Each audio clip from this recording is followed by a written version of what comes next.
All right, welcome everyone to the Selling for Success Thursday Night Sales Clinic, sponsored by the Vaughan Business Enterprise Center, where you can do something as simple as register your business on site at the Vaughan Business Enterprise Center to get one-on-one coaching and consulting, or take one of their many training programs.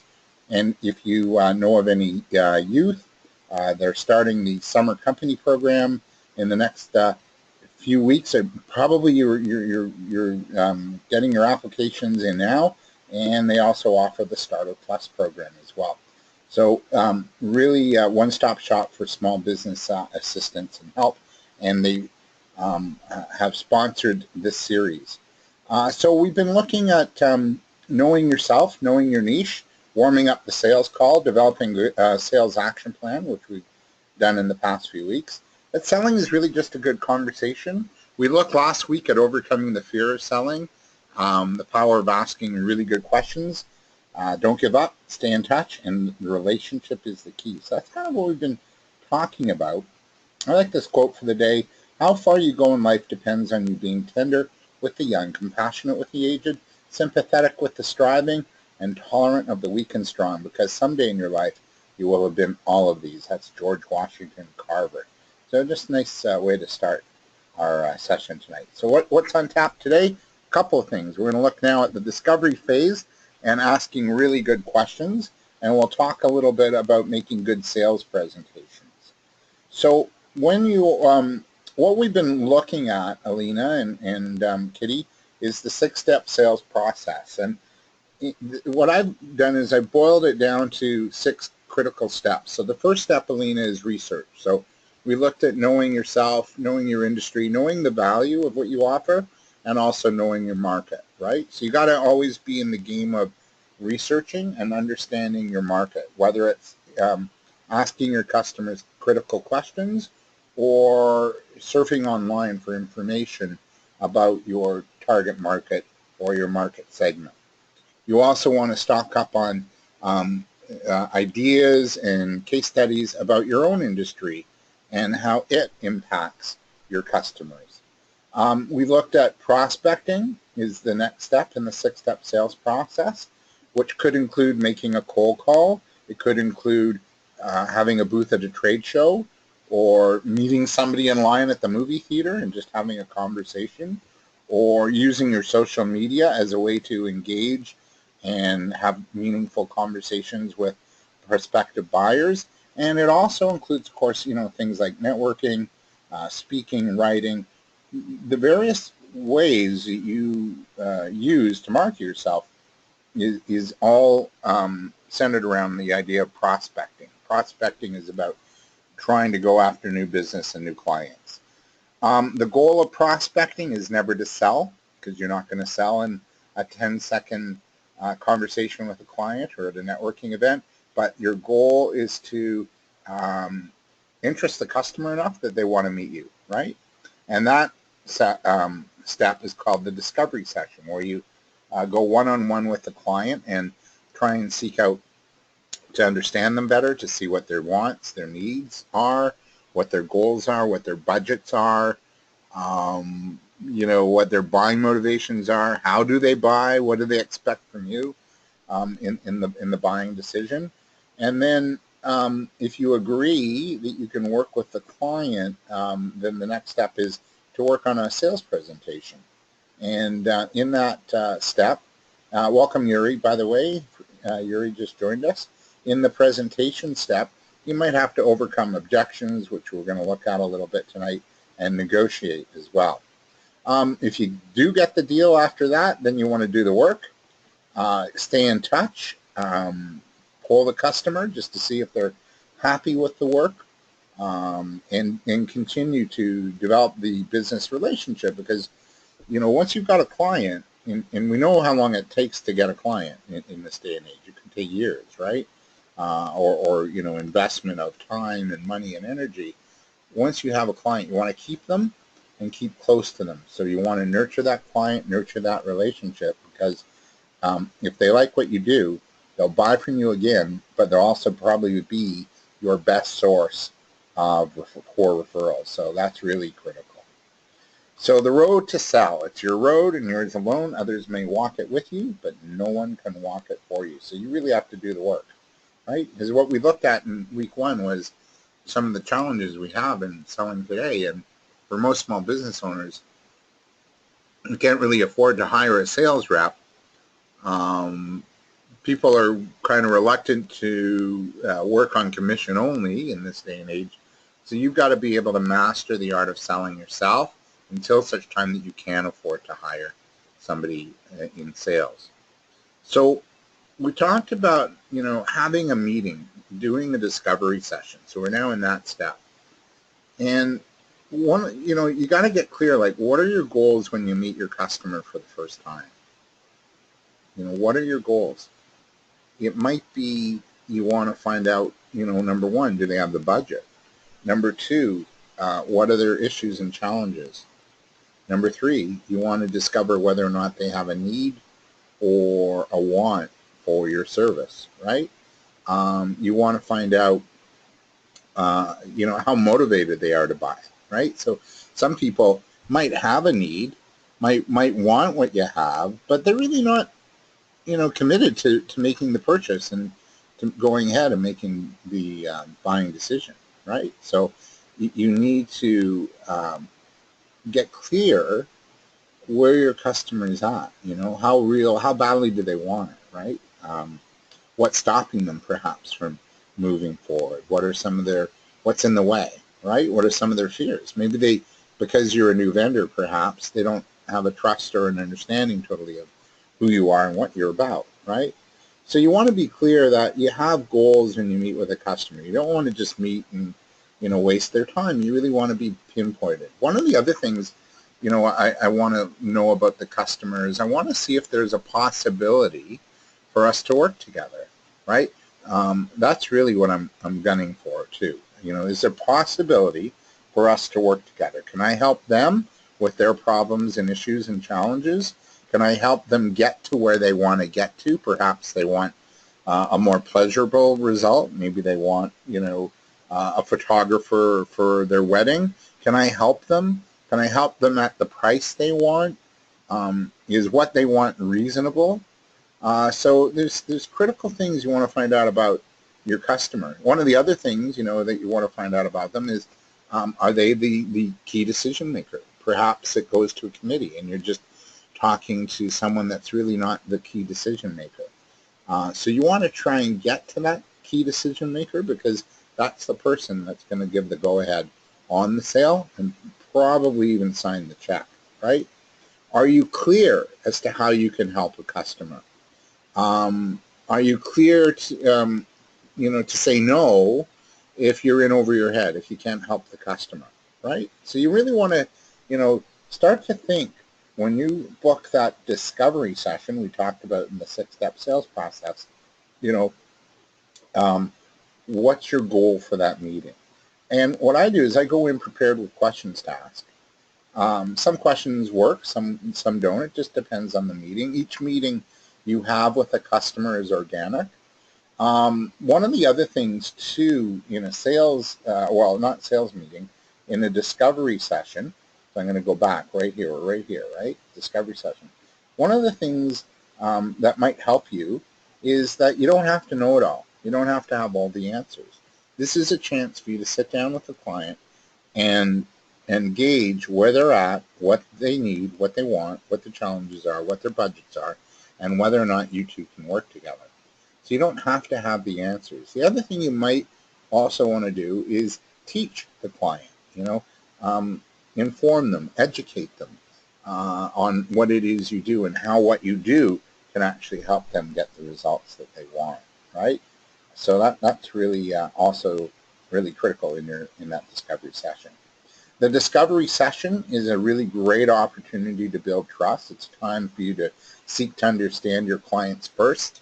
And if that sounds familiar, if any of you have ever read Dr. Stephen Covey's 7 Habits of Highly Effective People, he says, seek to understand before you being understood. So all too often in sales, we want to get our point across. We want to blab about how good we are, and how how long we've been in business. And really, in today's selling, it's not about, you know, you doing all the talking. It's about your ability to ask really good critical questions, number one, and number two, your ability to provide solutions that work for the client, right?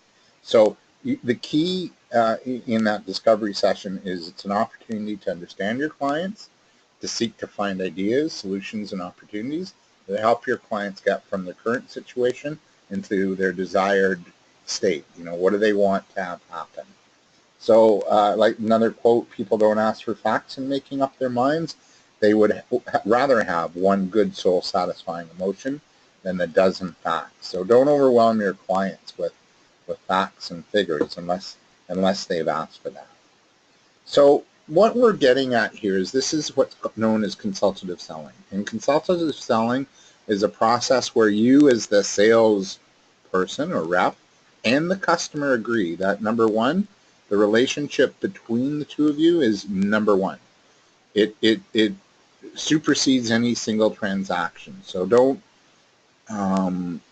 you know, as I said, don't take on a sale that you feel you might be in over your head on, right? If you can't deliver, you have to walk away. Why? Because the relationship, the trust, and your integrity with the client is number one, right? It's the thing.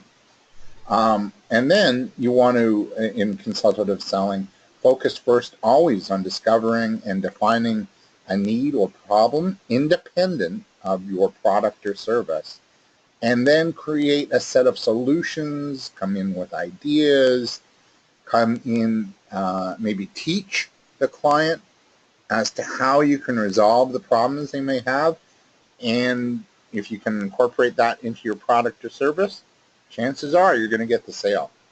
So this process doesn't work with every customer. However, the customers that you can achieve this kind of relationship with will probably be your most loyal and most profitable accounts. So yeah, consultative selling. I'm just going to show a quick video. You'll hear the audio. I'm not sure that you'll see the image, but this is an English gentleman talking about consultative selling and what you need to do. Hopefully you can hear it.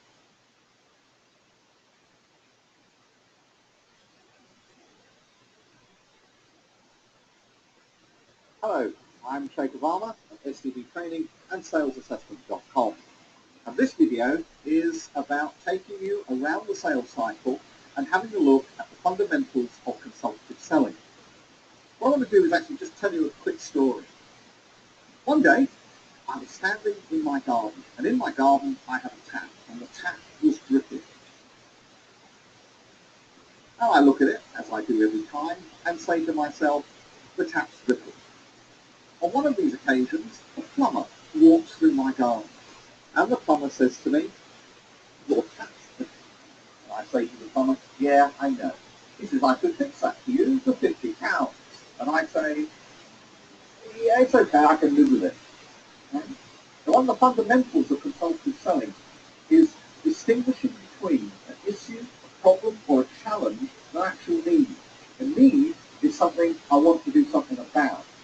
An issue, a challenge, a problem is something potentially I could live with for a long time. So I'm back to my tap, which is dripping. And again, a couple of weeks later, I'm still looking at it, and I'm still seeing it dripping, and I'm still walking on, and I'm still saying to myself, I ought to do something about this, but I don't. Another plumber walks through my garden, and he says, you've got a dripping tap. And I think, yeah, here it comes, I can fix it. But he doesn't. What this plumber says to me is, how many drips every minute? And I say, I don't know. So he says, have you got the time for me to check it? And he does. And he checks how many drips in 1 minute. He then says, how much does water cost you per litre? And I say, I don't know. And he says, I do. And he works it out for me. He says, do you know that dripping tap is costing you £1 every day? I said, is it? Yeah. How long's it been like that? He says. And I say to him, again, I don't know, a couple of months maybe? He says, well, in that case, you've probably lost about £50 worth of water already. Can you afford to do that? Can you afford to let that go on? Now he's got my attention. Now I'm thinking, this problem is a bit bigger than I actually thought. And I actually say to him, can you do something about it? And he says, yeah, it'll cost you £60, but I can mend it for you right here and now. Now I'm just thinking the other plumber could do it for 50, but that's going to take longer. So we haggle a little, we settle on 55, and he gets on and he mends my tap.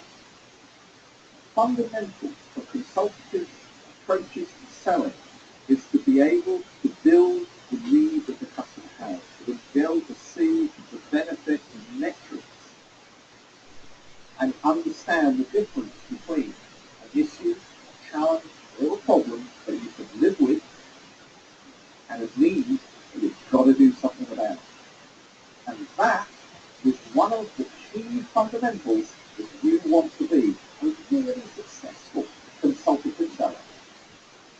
I hope you got to hear that.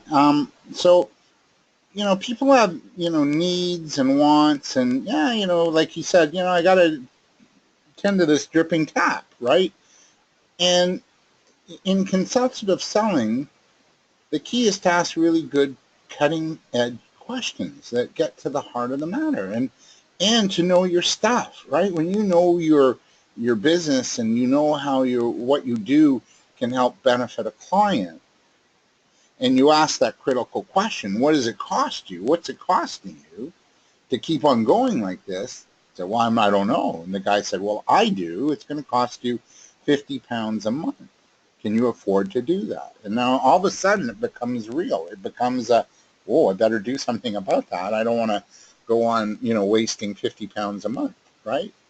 So if you want to write your answers down, did you learn anything from hearing that, in that video or that audio clip? What did you learn from that? Anybody want to chime in?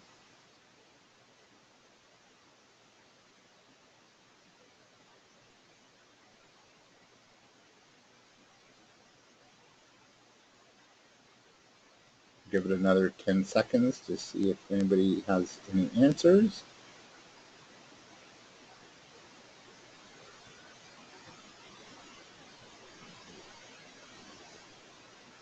What I got was it's really important to ask the right questions. It's also really important when you're selling to know your stuff and to know how what you do can impact a client in a positive and favorable way, right? So questions really are the key to consultative selling as well. So you got to ask great questions. And what I would, because I don't, it's a pretty quiet group here tonight. What I encourage you to do, maybe moving forward, I don't think we're going to be able to do it now. I thought there would be more people on the call tonight, is come up with a list of questions that you'd like to ask your client, right? If you have that first meeting with them, what do you want to ask? In my role as a business coach, I want to find out, what are their sales? What are some of the issues and challenges they're facing? What are their goals? Where do they want to go? What have they done in the past in terms of their sales and marketing efforts? What's worked, what's not worked? What did they want? That's a really critical question. What do you want? A lot of people they're not even clear as to what they want. So what I would really encourage you to do moving forward after tonight is come up with a list of questions that if you had a meeting with a client for the first time, you just have a good sort of sit down chat with them and ask these questions, right? Get the information, get to know the client. And then you pepper the questions and the answers with, yeah, well, that's what we do, right? So your first meeting, it's a nice chance to showcase or share perhaps a success story or how you impact a client's life or to remind the client of the value you bring to the table. But that's not your chance yet to present, right? What you're doing is you're on a fact-finding mission to get clear as to what the client wants. And then once you're clear that you can work together and you can solve the client's issues and problems, then you go back in and you book a presentation meeting, right? So questions are really critical in the sales process. So, there's a couple places where you're going to ask questions in the sales process. One is when you're prospecting and you're doing a cold call. So, you might call a client up and it might go like this, okay? And one of the things we learned in talking about cold calls in the previous weeks is that you've got 10 seconds to talk. And you don't go, hi, how are you? Because you don't have time for that. And you don't go, is now a good time to talk? Because they're going to say no. You just go right in to what you're going to say. So I'm going to pretend I'm a home stager, okay? So, hi, Bob. I'm calling on a real estate agent. Hi, Bob. This is David, and I'm with XYZ Home Staging. And I'm not sure if you know, but studies show that even in this crazy economy, that homes that are staged get 9% more in the resale value of the house, and they sell a lot faster. If that's a result you'd like for your business and your real estate practice, I'd love an opportunity to meet you next Tuesday at 2 to show you our portfolio, and also just to come in and meet you and find out to see how we can help you get those kind of results. Would that work? Right? And that's it. So now they're either going to say, yeah, come in. I want to find out how I can make 9% more, and I want to sell my houses faster or my condos faster. Come on in. Well, if that happens, good. That's a great sign. But they might actually say no, right? And there's a number of reasons they're going to say no. So you want to ask questions in that moment to probe the no, right? You want to probe the no. Why is it a no? Is it no forever? Is it no right now? Are you happy? Are you working with somebody? Are you happy? What might get you to switch? If you weren't happy, we'd like to be the alternative. Would you be open to that? So it's really important in the sales process to be able to get to ask really critical questions. So questions doesn't mean you lose control of the sale. It actually shows you're interested and that you care to learn about the company and the client. Now, ideally, in your research step of the 6-step sales process, you want to have a little bit of background information on the client, perhaps ahead of time, if you can get it, right? So you want to get the customer to talk. Again, asking questions shows concern. It helps you gather information about the customer and what they're about and what they need and who they are and how they all work, right? That kind of thing. And asking good questions help you to tailor a solution for your clients, right? So here's some questions to ask. Have you used a service before? Are you using a provider now? How happy are you? Would you be open to change? If they're happy, that's good. That means somebody in your industry is being really professional and you want that. Would they be open to an alternate supplier in case the one they have can't deliver? I like this one. What do we have to do to get your business? That's like, to me, straight up. You're not wasting time, right? Do you see using our services in the future? If so, when? When's a good time to follow up with you? How would you like us to stay in touch with you? So this is like what's called permission marketing, where maybe the client doesn't mind an email or a call once in a while, or for you to connect on LinkedIn or social media on Facebook or what have you. So these are some questions to ask specifically if you made a prospecting or cold call and the client just said no, right? But in a meeting, you want to go a little bit deeper. This is a time for you to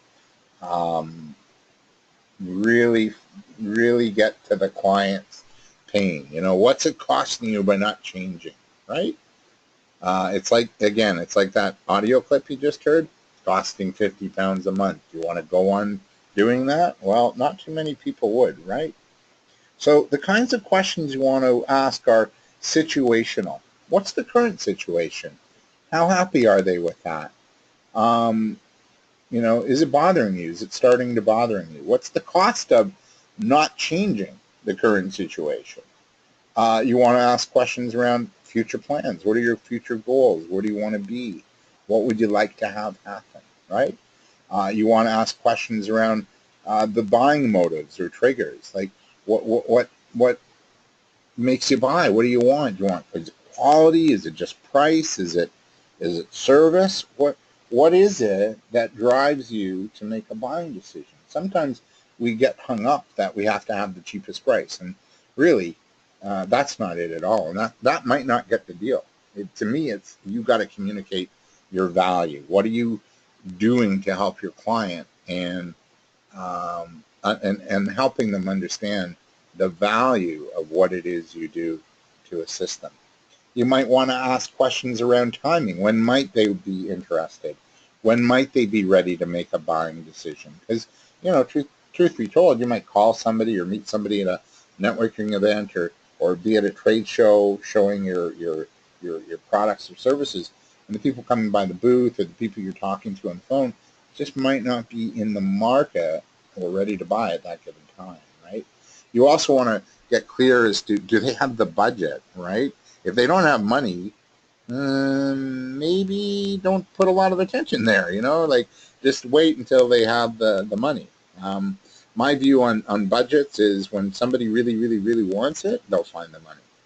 And then you want to ask questions around concerns. What concerns do they have about using you? What's maybe stopping them from making a buying decision? What's in their way? What's blocking them, right? And then the old question is, what do you want? What would you need? And what would you like, right? So these are the kinds of questions you want to ask in the sales process. So we talked about consultative selling, and then asking questions and then developing a solution. So this is kind of the way selling is going today, right? It's about solution selling. It's about relationship building.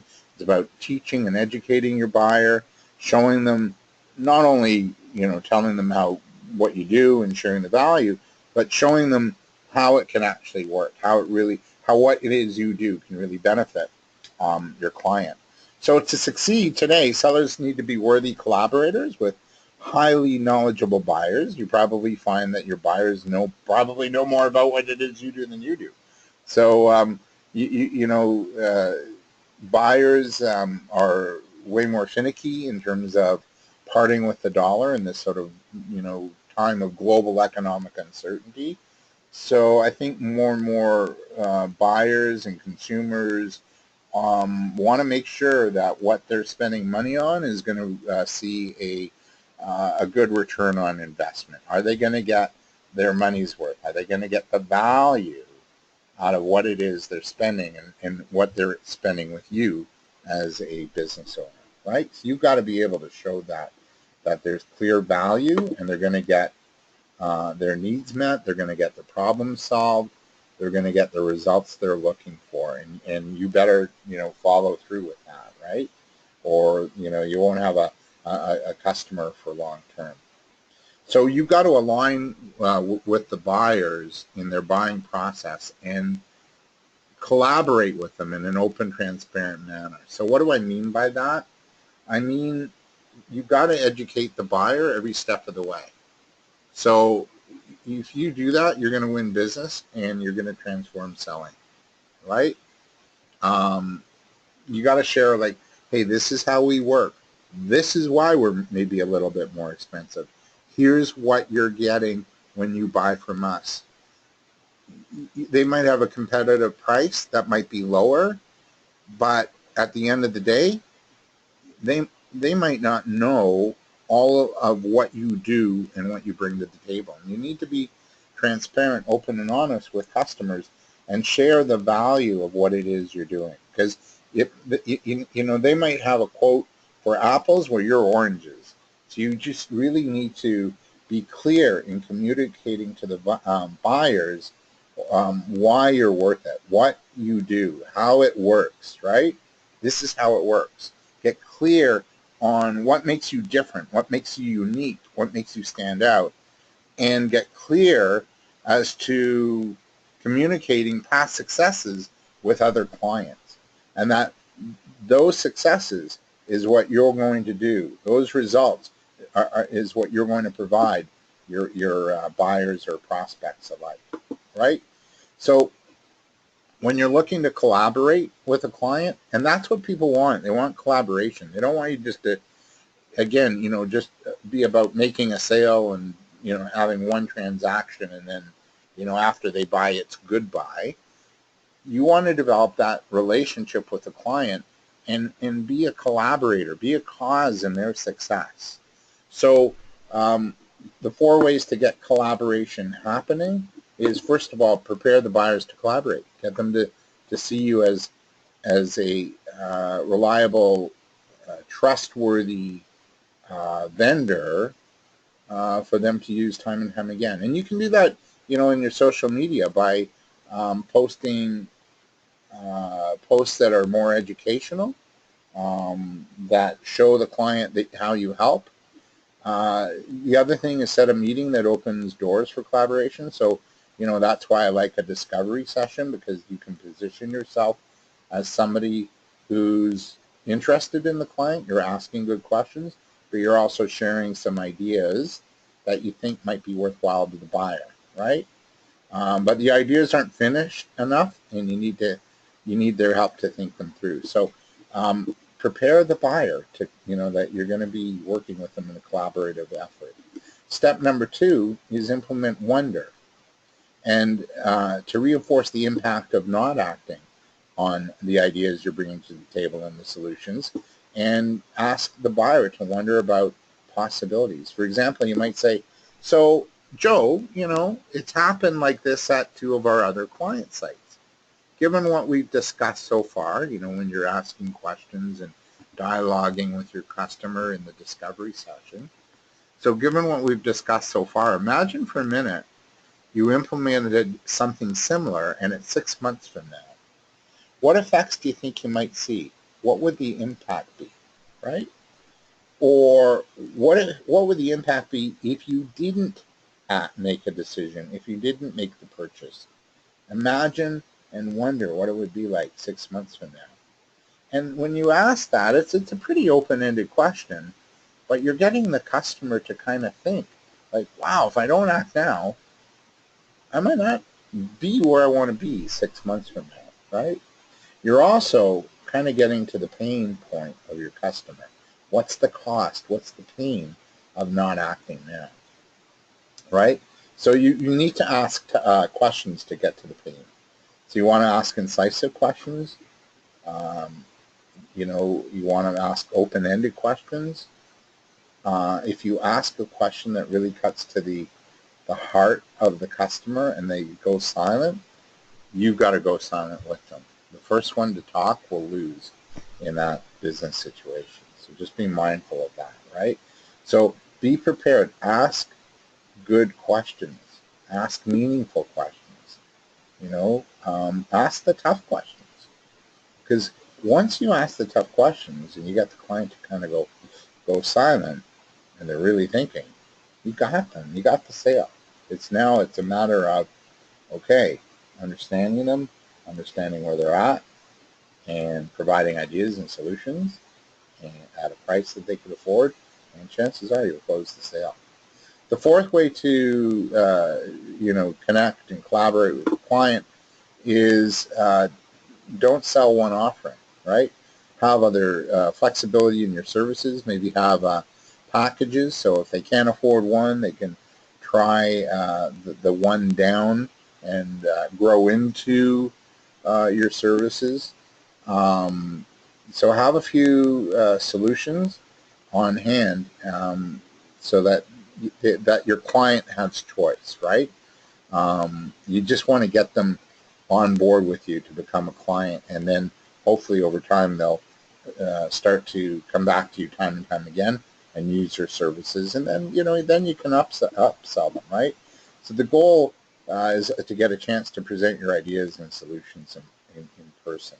And that, to me, is the goal of prospecting, is to get that first meeting, right? Where you're going to do the discovery session. The goal of the discovery session is to see whether or not you can work together. And if you can, then to have that ability to present your ideas, your quotes, your solutions in person. Everybody okay so far? Hope you guys are learning a couple of things. So the next step in the sales process is making really good presentations. And, I could go on about presentation skills, but I won't. But we will touch on it. So when you're making presentations, number one, you want to reflect back to the client what information you got from that first meeting. So client, I understand you're concerned about this. We heard you, and we have a tailor-made solution that's going to help you get from here to here, right? And we're going to do it within your budget. Perfect. Like almost like if you can do that, like you got the sale. You know, that's yours. You're walking away with the business, right? But when you're making presentations, you want to keep the audience engaged. You want to be passionate. You want to keep the focus. You want to make sure that your benefits and your offering are tailored to your customers' wants, hopes, goals, needs, and budgets. That what you're bringing to the table is tangible and impressive. If you're doing a PowerPoint presentation, keep it short, maybe 10 minutes. Use less slides. You know, the old keep it simple, stupid. You know, keep your presentation simple, right? Provide new ideas and perspectives in your presentation. You might even want to be a bit funny or controversial, right? Funny will break the ice in the presentation. Controversial will get your customer to really stop and think, whoa, do I need this or not, right? I like what they're saying. They're telling me something that nobody else is telling me. They're telling me the truth, right? So you want to be maybe a little controversial and use a little bit of humor as well. So when you present, you know, you want to plan and execute the sales introduction and the sales meeting in a way that creates a high priority need and compelling urgency to set up the close. So what do we mean by that? You want to reflect back what you learned in the discovery session, saying, client, when we met, this is what was troubling you, these are your challenges, right? And we feel quite confidently that we can help you move through those challenges. And that's when you want to articulate your value proposition or the value-added solutions that you're offering your customer. And you want to reinforce how your solutions, your ideas, and proposals are going to help the client benefit and get an advantage and get what it is they want to get, right? And then you want to leverage the urgency. So what's that costing you? Can you afford to go on like this? Wonder for a minute. In 6 months from now, if you didn't move forward, what would life look like, right? Or in 6 months from now, what, you know, if you did make a buying decision today, what would life look like? Okay? So you want to leverage that urgency. It's like that audio clip, you know, 50 pounds a month. Can you afford that? Really? Probably not, right? Any questions so far? We're going to move to a new presentation, and I'm just going to close this one here, and we're going to wrap up with our second presentation for the evening, and it's right here. Bear with me. Slideshow and from beginning. All right, so this is still our last day of the 6-week the 6-step sales process, the Thursday night sales clinic. So we've been looking at asking good questions, don't give up. Oh yeah, tonight, now this part, sorry, we've looked at asking good questions, we looked at, you know, building relationships so far, right, tonight. Now we're going to move into the last part of today, and that is we'll talk about some selling scenarios you might encounter, and we'll talk about, you know, how you can overcome those. We're going to look at negotiating, overcoming objections, and asking for the sale. So, and then that'll wrap up our 4-week series. So let's get to it. So you're going to come up when you're meeting clients and you're, you know, especially the new ones, because they might not have real knowledge of who you are yet. So you're going to find that clients might, that there's no external pressure or compelling event that's driving your client to make a change. So how would you handle that, right? How would you handle a client that's kind of, they're kind of humming and hawing. Doesn't, you know, I could make a buy, but, you know, I could put it off, right? You're going to come across these scenarios, and it's really good to be prepared, right? So one of the things that you need to do is, again, ask the client, you know, like, what's it costing you by not making a change? So you want to tap into their internal pain points by not taking actions. What's the cost, and the implication facing the client if they don't make a change, right? So you want to amp up the pressure a little bit. Another selling scenario you might encounter is, putting pressure. Yeah, so you want to put, to answer that one, you want to put pressure on your clients to make a change, right? And ask compelling questions of your client, right? You want to tap into the pain. There's another selling scenario you might encounter is that your client might not perceive that the benefits of your offer are great enough. So they're not seeing the return on investment, right? And you, as a salesperson or a business owner, haven't differentiated yourself from those of your competitors. So this stuff happens. So how do you do that? Well, the solution, or the solution you're offering doesn't actually satisfy your clients, right? So you got to get clear as to what benefits are going to get the client to respond. What is it about your offering or your solution, your ideas, that's going to really get the client to kind of be more interested, right? So you got to get clear, like, what would you do if your solution and ideas didn't meet your client's desires? How would you handle that? Be prepared. Be prepared for some of these selling scenarios, because they can really throw you off in the sales process, and it can become a little bit overwhelming. But if you're prepared as to how to handle some of these sales challenges and scenarios ahead of time, you'll be much better off. Your client might find that the risk of your solution is too high for the prospect. So maybe you don't have relevant case studies. Maybe there's insufficient trust. They don't trust you. They don't know you enough. Perhaps the fear that if they do choose you, that the impact of failure is too high, right? So how would you deal with that? How would you, emphasize to the client that choosing you as their vendor they won't be disappointed, right? So maybe you have to have testimonials. Maybe you have to share success stories with other clients, right? Here's another selling scenario to be prepared with, that the client doesn't have the authority to sign the deal, that you've been spending time with the wrong contact. So maybe you're talking to the admin person, but that admin person is just just dealing with vendors on behalf of her boss, the key decision maker. So you really want to, try, what I would do is you want to try and get to the decision maker. Yet include, the person you're talking to, include them in the whole process. So ask to meet the decision maker without offending the person you're dealing with, right? So you got to get clear, like, what are you going to do to minimize the risk for your client so that they would be open to using your products and services?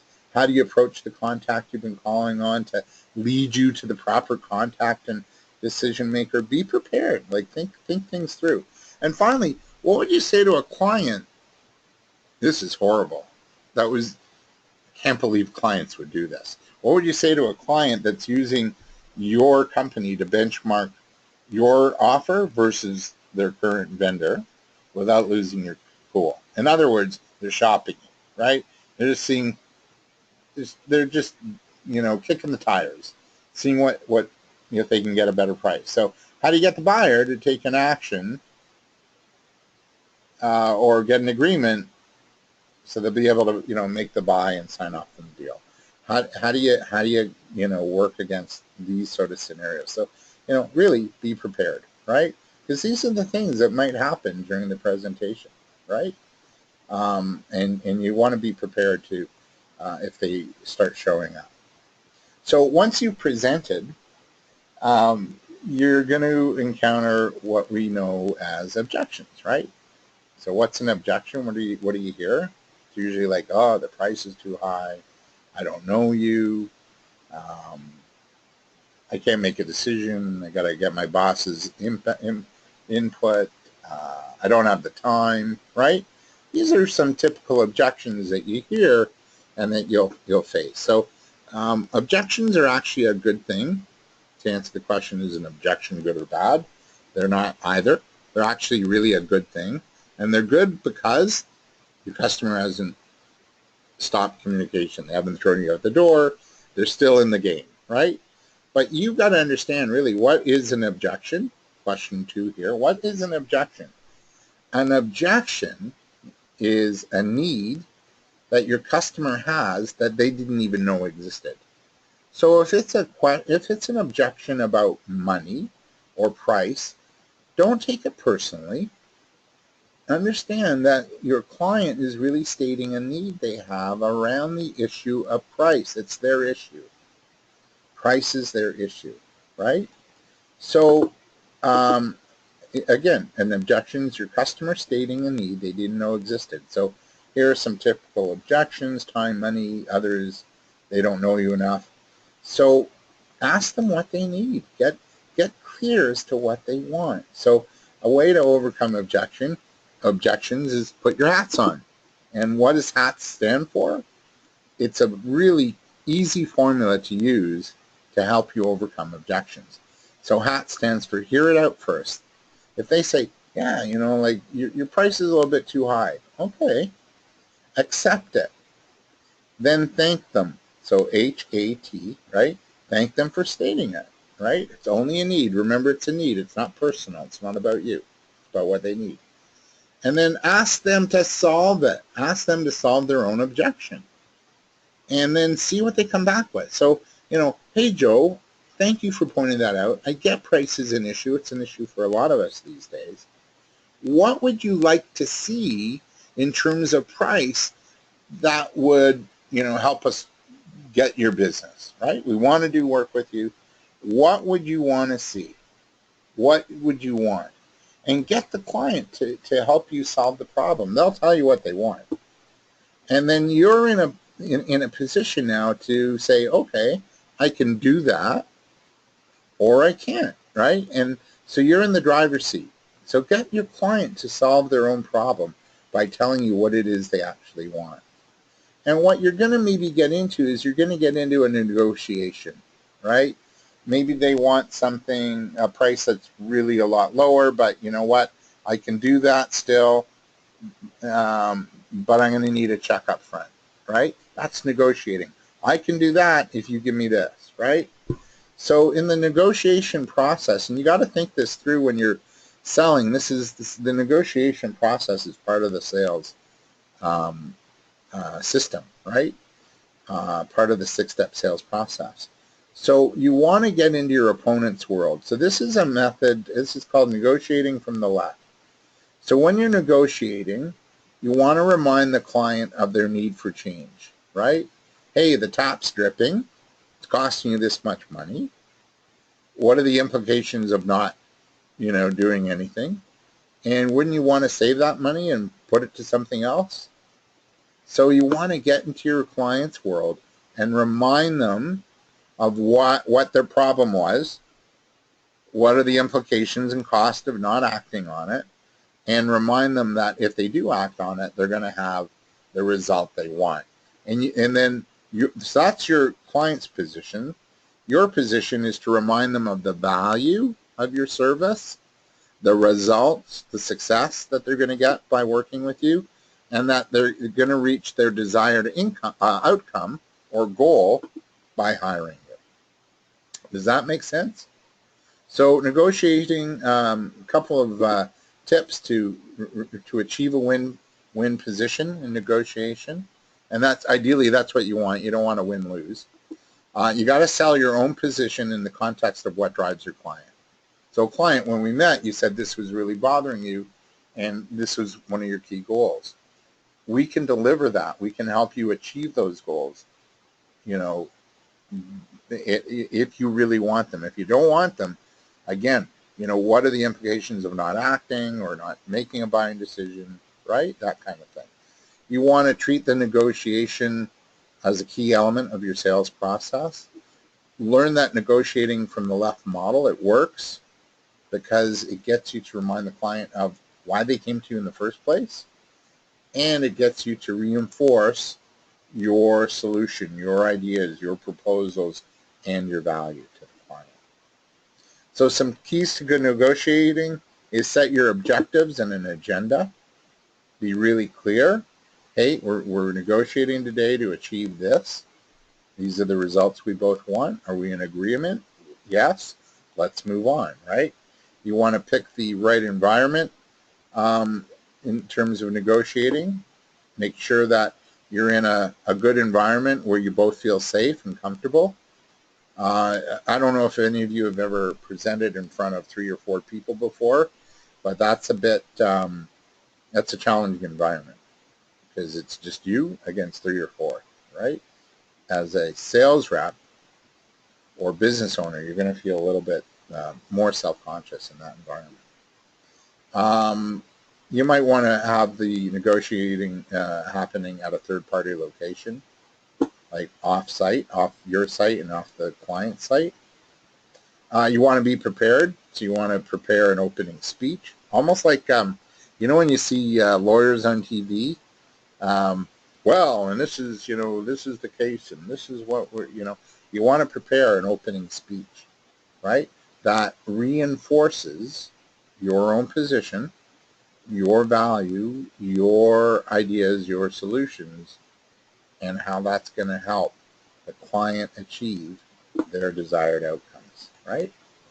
You want to be aware of the buyers and your authority. Make sure that you're not, again, not dealing with, you want to deal with the decision maker, ideally, because, you know, if you're dealing with like a purchasing person or an admin person acting on behalf of the owner or the CEO or the decision maker, it's not, chances are it's going to be really hard for you to close those deals, okay?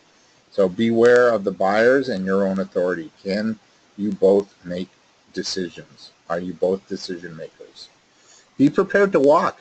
You know, if it's a bad deal, let's say the client, you know, you got the objection and they say, well, what we want is, you know, to spend 50 cents. If that's unreasonable, you know, you can't do it. You got to walk away, right? If it's a bad deal, if it's going to hurt your company, you don't want to take on that deal, right? Sometimes you have to walk. So also remember, you know, your positioning strategy, like who do you want to be in the minds of your customers? Do you want to be a, you know, Joe Discount, or do you want to be a company that offers really good value, really good quality, you know, that you're all about being professional? So really be clear. Sometimes you have to walk away from a negotiation, right? If it's a bad deal, walk away, you know? Like, blame it on your business coach or something like that. Know your prospect, too. Really important to know your prospect inside out. People will give clues. I don't know if any of you have ever done personality dimensions or true colors or some sort of personality assessment, but people's personality styles will show up in their conversation.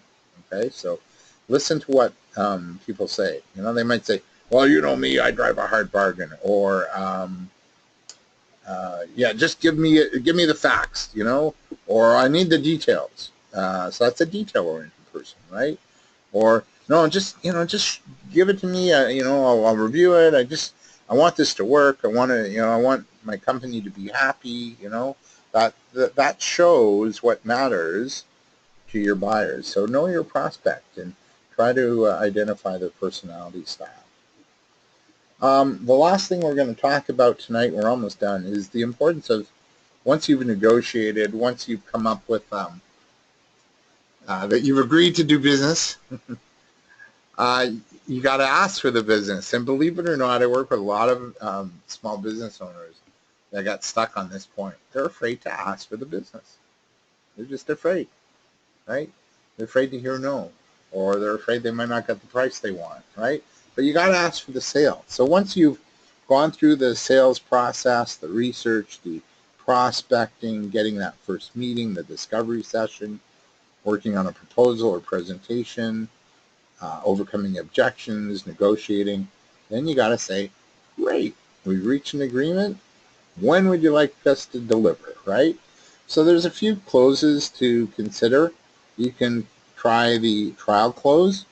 A trial close is, try us out. You know what? buy a little, see what you think of us, and if you like it, hopefully we can do more business. So you're getting them to try you out, to get a feel for you. So maybe they're not making that big plunge or that big commitment or the big order, but they're going to try a little order just to see how you do and to see if it works, right? There's the direct close. So when would you like to order? Or when would you like us to start? There's also the pressure close, which is, you know, I can't hold the price much longer because we're raising our prices next week.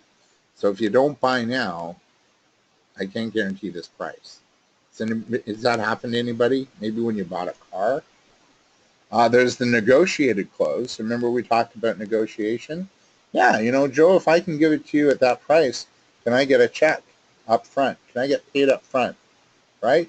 So you're getting your cash flow needs met, right, in business, and at the same time they're getting the deal they want, right? That's what's called a negotiated close. If I can do this for you, would you be willing to make a buying decision, right? And then there's the alternative close. So the alternative close is just what it sounds like. So listen, I get, package, our gold package is a little too rich for your blood. What about our silver package? And then, if you want to buy a la carte, more services down the road, we can talk about that. So maybe take the less expensive package to start, to at least get you started, and we can grow into more later on, right? That's an alternative. So, and then there's the assumptive close. So we'll ship next week, right? The rebound close, where you take an objection and you turn it around into a closing question. So, hey, I get price is an issue. If we could do it at that price, would you be willing to make a buying decision? You got that? So you got to choose, what closing techniques do you like? What would work best with your business? And of course your style. Some people don't want to come on too hot and heavy, right? Yeah, and the last thing to really get clear on is to nurture the relationship, right? To understand, the value of building good business relationships, that, once you have a client, it does take a lot of time and money to get them, that you want to keep them, right? And the key is just to stay in their world, ask good questions, get clear as to what's going on in their world, understand your client, right? Take them to lunch, maybe book a planning session with them annually. Do that discovery session annually just to see where they're at.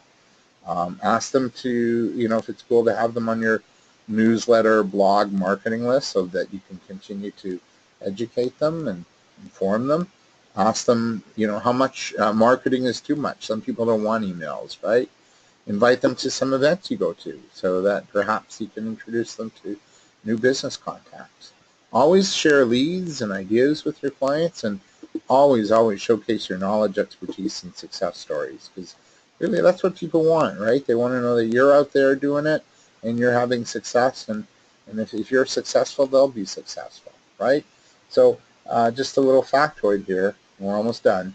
It costs more than 5 times as much to get a new customer as it does to keep an existing customer. So that in and of itself should show you how important it is to really focus on long-term relationships with your clients. So you need to stay in touch. You need to be calling regularly. You need to keep the channels of communication open in a way that your client wants. Okay.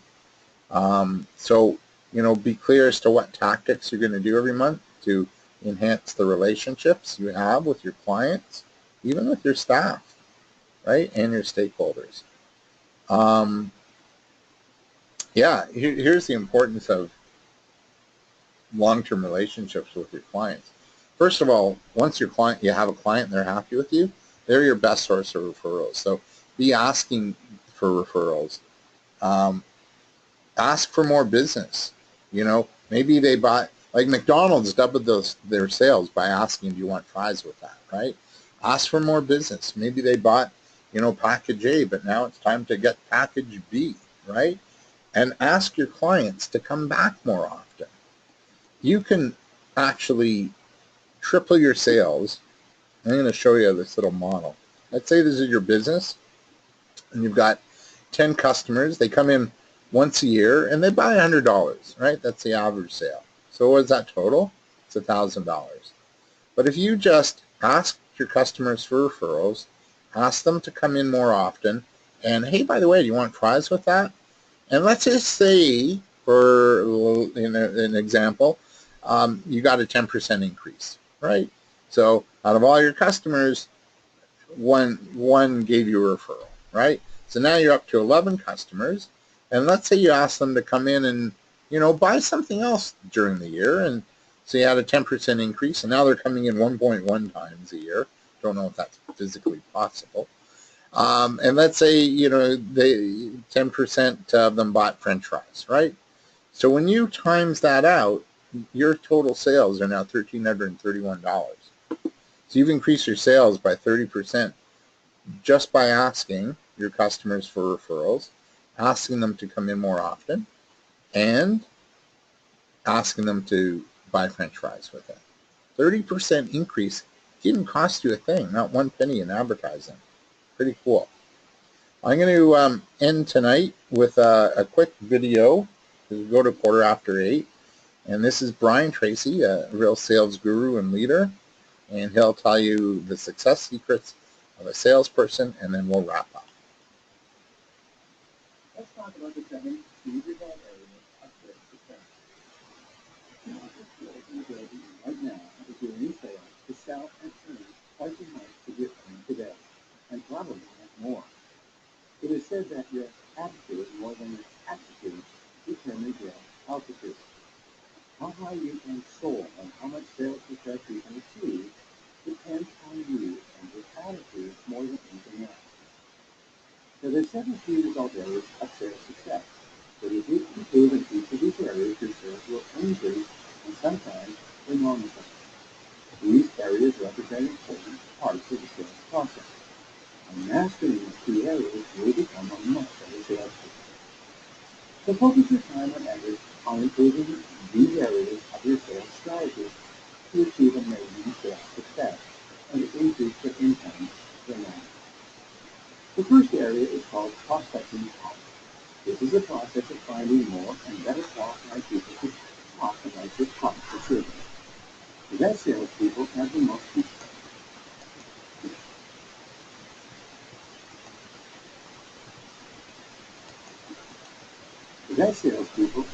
complete strategy and plan to develop the highest quality prospects you can and will buy from you. The second area is relationship trust, building high levels of trust, rapport, and credibility with each prospect. A person will not buy from you until he or she is convinced that you are their friends and acting in their best interest. The third key result area in selling is to identify needs accurately. Asking good questions to learn exactly how and why your product or service is the ideal choice for this customer. The most important thing you can do as a salesperson is to uncover the true needs or problems of the prospect in your product and product. The fourth key result area in selling is making persuasive presentations. This means showing the customer clearly why he should buy your product or service now. Delivering an effective presentation can increase your sales by several times over an uncoordinated or unbalanced presentation. The fifth key result area is overcoming objections. Dealing effectively with the questions and concerns of the prospect that holds them back from buying. In order to increase sales, you must be prepared to hear the words no or continue selling. Objections simply means the prospect is interested and wants to learn more. The sixth key result area of sales success is closing the sale. Constantly asking the prospect to make a buying decision and take action is really important. The seventh and final key result area is getting through sales and referrals from this prospect or customer.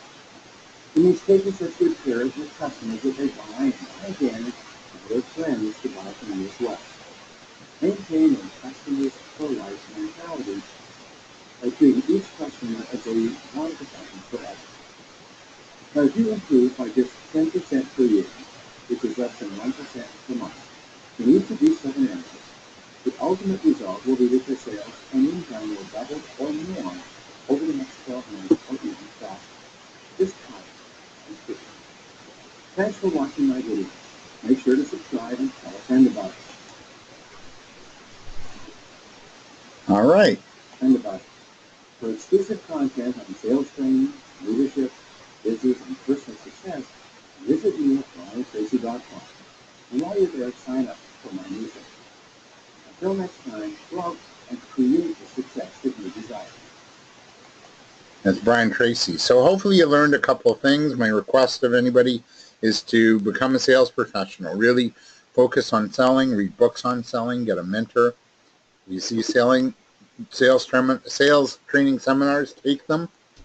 It'll really help. Not sure if there's any questions, but that wraps up our sales series. And Kitty and the Vaughan Business Enterprise Center, thank you so much for everything. And we'll send you the link to the webinar, our YouTube link, so you can share it with anybody on your end. And that wraps up our session tonight. Thanks for joining us, everyone.